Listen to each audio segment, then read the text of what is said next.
What is up, guys? Welcome back to another video. I'm Eric, and today I'm going to be talking about my top iOS features that I use on a daily basis. Keep in mind, these aren't hidden tricks. So if you're looking for hidden features in iOS, this definitely is not the video for you. But if you're looking for some tips to use iOS more efficiently, or just some tricks you may have not noticed or forgot about, stay tuned and keep watching. And also keep in mind, my phone may look a little bit differently because I am running iOS 13 beta version on it, so there may be a little bit difference on your phone if you have an older version of software, which you probably do. But iOS 13, the beta version, runs really well. There's not a lot of bugs, so definitely recommend upgrading if you are into that sort of thing. All right, let's get into the features. So the first tip I have for you is one that went viral a little while back. I've been using this feature on iOS for quite a while now, but I was pretty surprised when that went viral because a ton of people didn't know about it, and I still do see people not utilizing this feature on a regular basis, but it's using the keyboard as a trackpad. So if you type something, you make a mistake or something or want to go back, you can force press on the keyboard and just scroll along. And I think Apple is phasing out 3D touch, so this still works on other phones that do not have 3D touch, and you can just long press on the keyboard or on the space bar and you'll be able to do the same thing. This works in notes or anywhere you need to type. It's super easy to correct your mistakes or add more text.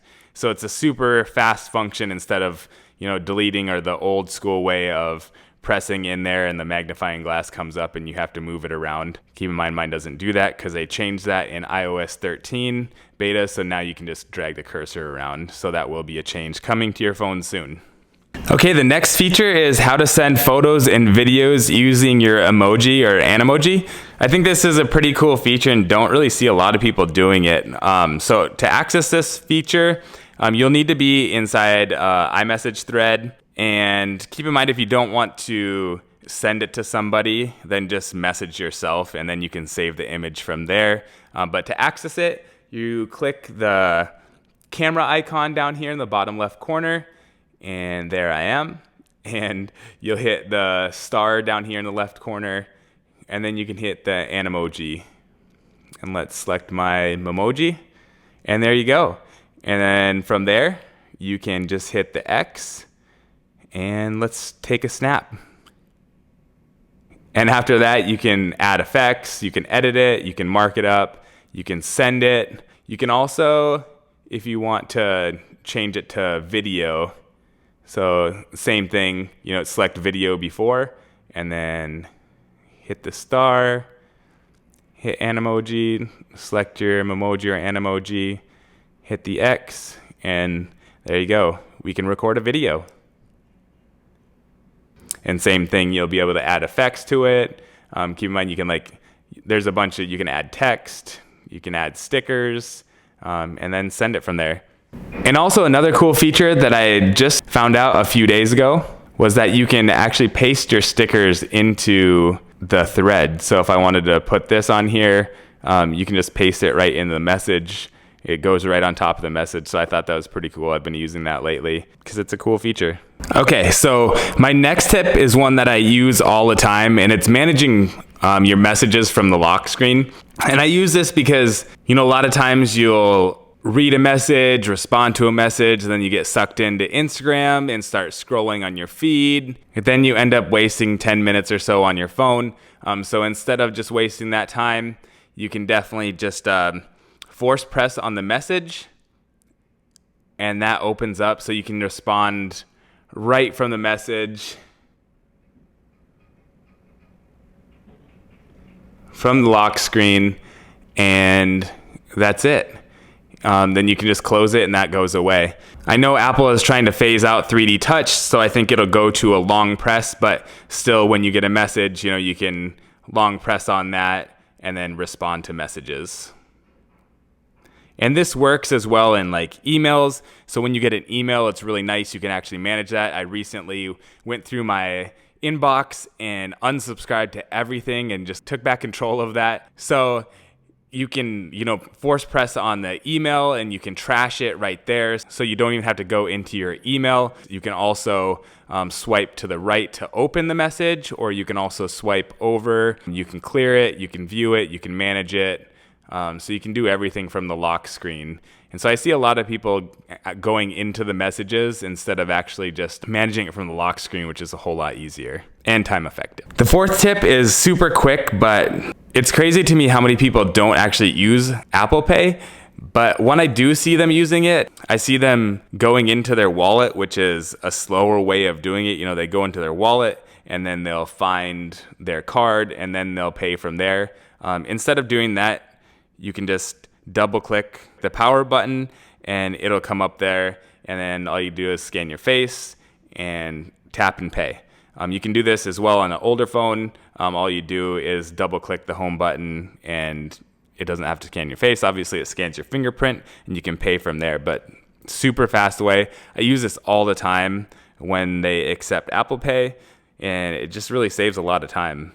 So the next tip is also an iMessage tip, and if somebody has sent you a link or a photo and it's way back in your feed and you don't want to scroll back up and have it load forever and then search for that photo or link, all you have to do is hit the person up in the top, and then you can hit info, and then right there you can have the recent photos, see all photos, and then from there you can scroll down and see everything that they have sent you.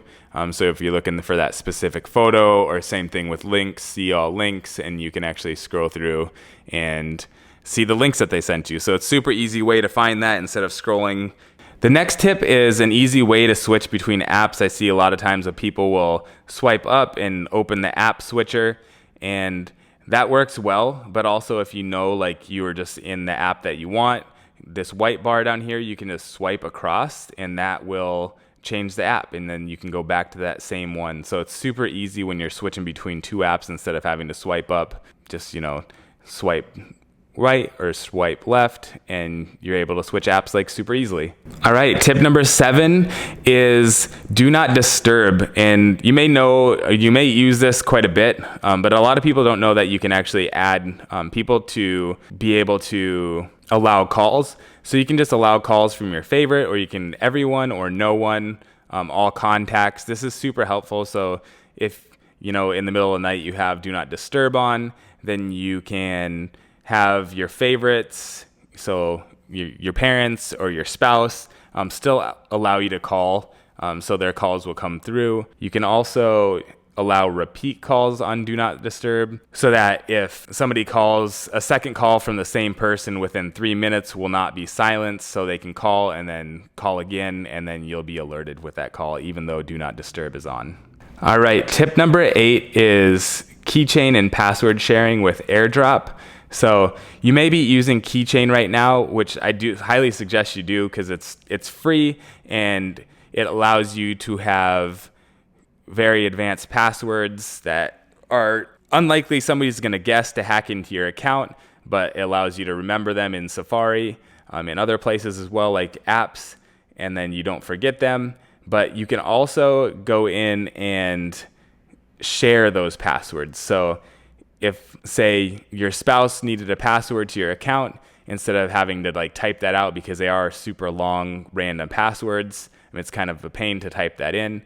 So you can just share that with airdrop directly from your phone. So in order to access that, you'll go into the settings, go to password and accounts, and then you will hit website and app passwords. Once you're in there, you can click on the password that you want to send. And so if it's this one, you can click on there and the little menu will come up. You can either copy it or airdrop it. And so if you hit airdrop, then you're able to airdrop it to a different device or somebody else around you. All right, tip number 9 is in the Notes app. And I use this a ton to save some passwords that I have previously had before I started using Keychain, which I probably should go back and update. But I also use it to just keep random information in there, but I don't want people to know about. So that's password protecting notes. So if you want to do that, just go in and make a new note.